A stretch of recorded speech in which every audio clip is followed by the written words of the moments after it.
हिंदी साहित्य संपूर्ण घटना चक्र क्विक रिवीजन विद आरती शर्मा। दोस्तों, आपको मेरा चैनल पसंद आए तो इसे शेयर करें, लाइक करें, सब्सक्राइब करें। साथ ही साथ मेरे वीडियोस के अगले नोटिफिकेशंस को पाने के लिए बेल आइकन को प्रेस करें।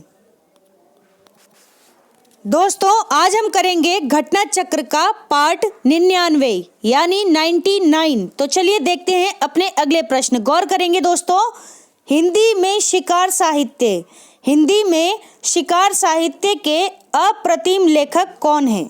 तो ऑप्शन सी श्री राम शर्मा। श्री राम शर्मा हिंदी में शिकार साहित्य के अप्रतिम लेखक हैं। ठीक है, टीजीटी पुनर्परीक्षा 2004 में आया हुआ प्रश्न है दोस्तों। व्याख्या पर गौर करेंगे। श्री राम शर्मा ने शिकार के संबंध में बहुत से लेख लिखे हैं, पर बोलती प्रतिमा, ध्यान देंगे दोस्तों, बोलती प्रतिमा जो कि 1937 ईस्वी यानी 1937 में आई हुई इनकी रचना है। इसके अलावा वे जीते कैसे हैं, वे जीते कैसे हैं, ठीक है, जो कि 1957 ईस्वी में आई हुई रचना है यानी 1957 ईस्वी में। ठीक है, ये इनके रेखाचित्र संस्मरण संग्रहित हैं। ठीक है, कौन कौन से? बोलती प्रतिमा और वे जीते कैसे हैं, ये इनके रेखाचित्र संस्मरण संग्रहित रचनाएं हैं। ठीक है, इन संग्रहों में वे ही चित्र अधिक प्रभावशाली हुए हैं जो शिकार से संबद्ध हैं।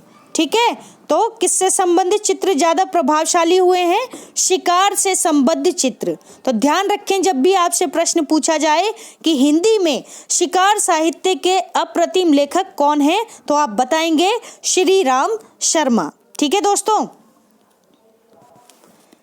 अगला प्रश्न है दोस्तों, गौर करें।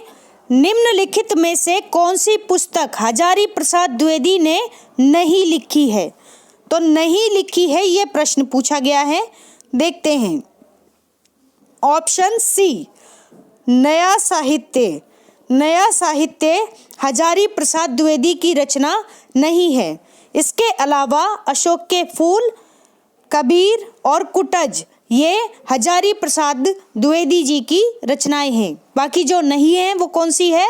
नया साहित्य। ठीक है, देखते हैं व्याख्या दोस्तों, इम्पॉर्टेंट है हजारी प्रसाद द्विवेदी, तो ज़रा गौर करेंगे आप। नया साहित्य के लेखक, नया साहित्य जो रचना है इसके लेखक हैं दोस्तों हजारी प्रसाद द्विवेदी नहीं है। ठीक है, तो किसकी रचना है ये? तो अभी देखेंगे। ठीक है, तो हजारी प्रसाद द्विवेदी जी की रचना नहीं है, जबकि अशोक के फूल, कबीर और कुटज इनकी रचनाएं हैं। अन्य महत्वपूर्ण तथ्य देखते हैं दोस्तों। प्रश्न की व्याख्या पर गौर करेंगे दोस्तों। अन्य महत्वपूर्ण तथ्य, अन्य महत्वपूर्ण तथ्य हैं दोस्तों। नया साहित्य, नया साहित्य भारतीय कम्युनिस्ट पार्टी द्वारा संचालित मासिक पत्रिका है। कैसी पत्रिका है? मासिक पत्रिका है नया साहित्य। और किसके द्वारा संचालित है दोस्तों? भारतीय कम्युनिस्ट पार्टी के द्वारा संचालित है। ठीक है, आगे देखते हैं। जिसका प्रगतिशील साहित्य की रचना और प्रचार में महत्वपूर्ण योगदान रहा है। किसका? नया साहित्य पत्रिका का। ठीक है, तो ये जो पत्रिका है नया साहित्य पत्रिका, इसका बहुत ज़्यादा योगदान रहा है प्रगतिशील साहित्य की रचना में और उसके प्रचार में। तो इतनी बात आप ध्यान रखें। ठीक है, किसके द्वारा संचालित है? भारतीय कम्युनिस्ट पार्टी द्वारा।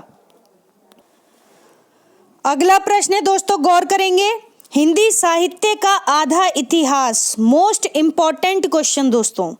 हिंदी साहित्य का आधा इतिहास निम्नलिखित में से किसके द्वारा लिखा गया है?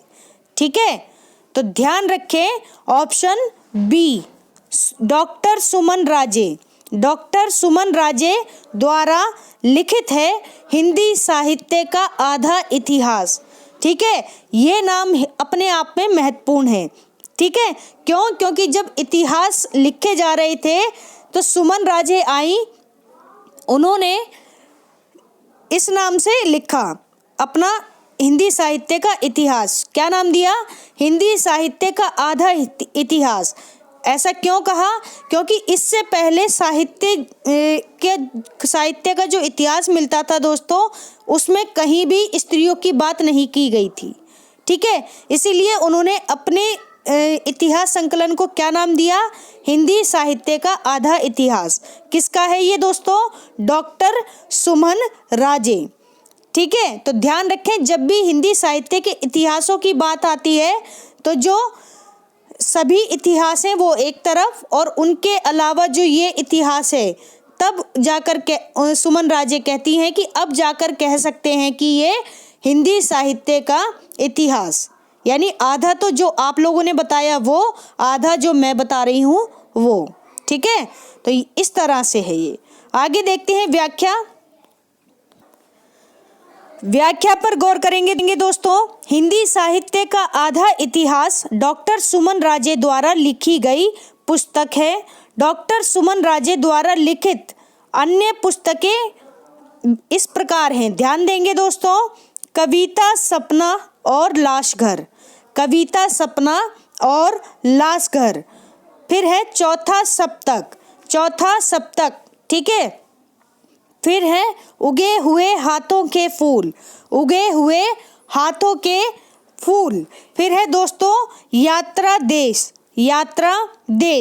फिर है साहित्य, ओनली साहित्य। ठीक है, ध्यान रखें, यात्रा देश, फिर है साहित्य, फिर निकेतन, फिर कानपुर, फिर 21वीं सदी का गीत, आलोचना एवं साहित्य। 21वीं सदी का गीत, आलोचना एवं साहित्य। फिर है दोस्तों संरचना और स्वरूप। ठीक है, 21वीं सदी का गीत, इसके बाद आलोचना एवं साहित्य जिसमें संरचना और स्वरूप, ठीक, और काव्य रूप संरचना, ये कुछ इस तरह से है, ध्यान दें। आलोचना एवं साहित्य इतिहास जो इनके हैं, अब हम उसके बारे में बात कर रहे हैं। तो दोस्तों रचना और स्वरूप इनके आलोचना एवं साहित्य इतिहास से संबंधित रचनाएं हैं। फिर है काव्य रूप संरचना, फिर है उद्भव और विकास, फिर है नाट्य शिल्प, फिर है रचना की कार्यशाला आदि। ये सभी जो हैं दोस्तों डॉक्टर सुमन राजे की रचनाएं हैं, आप याद रखेंगे। अगला प्रश्न है दोस्तों, गौर करेंगे, हिंदी साहित्य का दूसरा इतिहास। ठीक है, तो आधा इतिहास किसने लिखा था? डॉक्टर सुमन राजे ने। अब ध्यान दें, हिंदी साहित्य का दूसरा इतिहास, इस ग्रंथ के लेखक कौन हैं? तो इसका सही उत्तर है दोस्तों ऑप्शन डी, बच्चन सिंह की रचना है हिंदी साहित्य का दूसरा इतिहास। ठीक है, जीआईसी प्रवक्ता परीक्षा 2015 में पूछा गया प्रश्न है। व्याख्या देखते हैं दोस्तों, गौर करेंगे व्याख्या पर। हिंदी साहित्य का दूसरा इतिहास हिंदी के मूर्धन्य आलोचक एवं चिंतक डॉक्टर बच्चन सिंह की महत्वपूर्ण पुस्तक है। इन्होंने आदिकाल को अपभ्रंश काल कहा है। ये बहुत ही इम्पोर्टेंट प्रश्न है, ध्यान दें। डॉक्टर बच्चन सिंह ने आदिकाल को अपभ्रंश काल कहा है। आधुनिक काल का आरंभ 1857 के प्रथम स्वाधीनता संग्राम से मानते हुए इस काल का उपविभाजन नवजागरण युग, स्वच्छंदतावाद युग, उत्तर स्वच्छंदतावाद युग के नाम से किया। ठीक है, तो इन्होंने किसने? डॉक्टर बच्चन सिंह ने 1857 के प्रथम स्वाधीनता संग्राम से मानते हुए, क्या? आधुनिक काल का आरंभ मानते हुए इन्होंने इस काल का क्या कर दिया? उपविभाजन कर दिया। यानी इन्होंने आधुनिक काल को 3 भागों में बांट दिया। किस किस में? एक है नवजागरण युग, दूसरा स्वच्छंदतावाद युग, तीसरा उत्तर स्वच्छंदतावाद युग। ठीक है, तो आप इनके उपविभाजन को भी ध्यान में रखेंगे। आगे देखते हैं उत्तर स्वच्छंदतावाद युग के अंतर्गत प्रगतिवाद, प्रयोगवाद, नई कविता और उत्तर आधुनिकतावाद का विवेचन मिलता है। ठीक है, तो ये सारी बातें आप ध्यान रखेंगे। अन्य महत्वपूर्ण तथ्य हैं दोस्तों, गौर करेंगे। डॉक्टर बच्चन सिंह की अन्य कृतियां हैं, ध्यान देंगे। बिहारी का नया मूल्यांकन, बिहारी का नया मूल्यांकन। फिर है दोस्तों क्रांतिकारी कवि निराला, क्रांतिकारी कवि निराला। फिर है आलोचक और आलोचना, आलोचक और आलोचना। फिर है रीतिकालीन कवियों की प्रेम व्यंजना, रीतिकालीन कवियों की प्रेम व्यंजना। फिर है समकालीन साहित्य और आलोचना की चुनौती, समकालीन साहित्य और आलोचना की चुनौती। फिर है हिंदी नाटक, हिंदी नाटक। फिर है हिंदी आलोचना के बीच शब्द, हिंदी आलोचना के बीच शब्द। ये सभी डॉक्टर बच्चन सिंह की अन्य कृतियां हैं। तो दोस्तों बहुत इम्पोर्टेंट व्याख्या है, चाहे तो वीडियो रिपीट करके देख लें या फिर स्क्रीनशॉट लेकर अच्छे से इसे पढ़ाई करें, ठीक है। अगला प्रश्न है दोस्तों, गौर करेंगे। A history of Hindi literature, a history of Hindi literature के लेखक कौन है? तो ऑप्शन ए फ्रैंक ई के, फ्रैंक ई के, ठीक है, ये इनका पूरा नाम है। और अगर आप ध्यान दें तो कई पुस्तकों में इनका नाम मिलता है एफ ई के, सिर्फ इतना मिलता है एफ ई के, ठीक है। तो ध्यान रखें, फ्रैंक ई के बोला जाए या फिर एफ ई के बोला जाए। तो ये इनकी रचना है ए हिस्ट्री ऑफ हिंदी लिटरेचर, ठीक है। पीजीटी परीक्षा 2010 में आया हुआ प्रश्न है दोस्तों, गौर करेंगे व्याख्या पर। ए हिस्ट्री ऑफ हिंदी लिटरेचर के लेखक फ्रैंक ई के हैं। भारत में यह सन 1920 में कलकत्ता एसोसिएशन प्रेस द्वारा प्रकाशित की गई रचना थी। यह अंग्रेजी भाषा में लिखी गई है। किस भाषा में? अंग्रेजी भाषा में लिखी गई रचना है। अगर आप प्रश्न पर ध्यान दें तो जो प्रश्न है वो भी हिंदी में लिटरेट करके लिखा गया है, जबकि नाम जो है वो इंग्लिश में है, ठीक है। ए हिस्ट्री ऑफ हिंदी लिटरेचर ये क्या है? अंग्रेजी भाषा का नाम है, ठीक है, ध्यान रखें। अगला प्रश्न है दोस्तों, गौर करेंगे। ए sketch of Hindi literature, A sketch of Hindi literature के लेखक कौन है? तो option D Edwin Greaves, Edwin Greaves की रचना है ए स्केच ऑफ हिंदी लिटरेचर, ठीक है। याद रखें नाम दोस्तों। जीआईसी प्रवक्ता परीक्षा 2017 में आया हुआ प्रश्न है, व्याख्या पर ध्यान दें। ए स्केच ऑफ हिंदी लिटरेचर के लेखक एडविन ग्रीव्स हैं, कहीं कहीं ग्रीव्स भी लिखा मिलता है सिर्फ, तो ध्यान रखें आप। इसका प्रकाशन 1918 में हुआ था। कब हुआ था?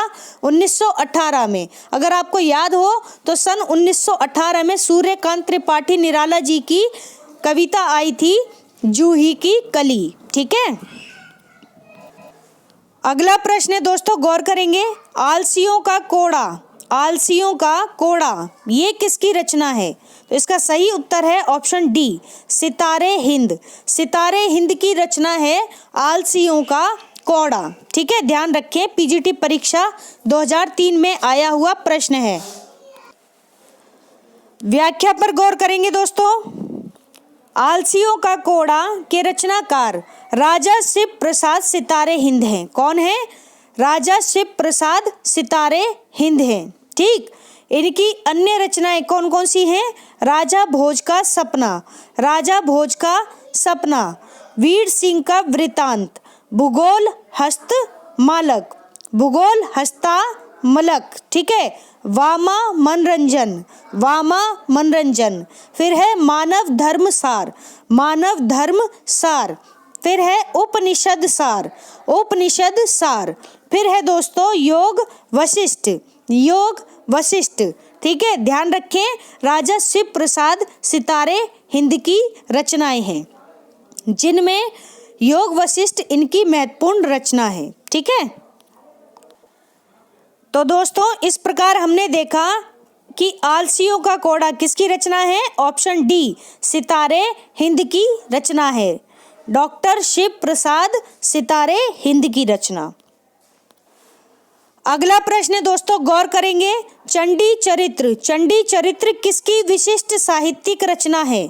तो दोस्तों ऑप्शन ए गुरु गोविंद सिंह, गुरु गोविंद सिंह की साहित्यिक रचना है चंडी चरित्र। ठीक है, टीजीटी परीक्षा 2002 में आया हुआ प्रश्न है। व्याख्या देखते हैं। चंडी चरित्र गुरु गोविंद सिंह की विशिष्ट साहित्यिक रचना है। इनकी रचनाओं के संग्रह का नाम दशम ग्रंथ है। क्या है? दशम ग्रंथ है। इसमें 16 रचनाएं संकलित हैं। कितनी रचनाएं?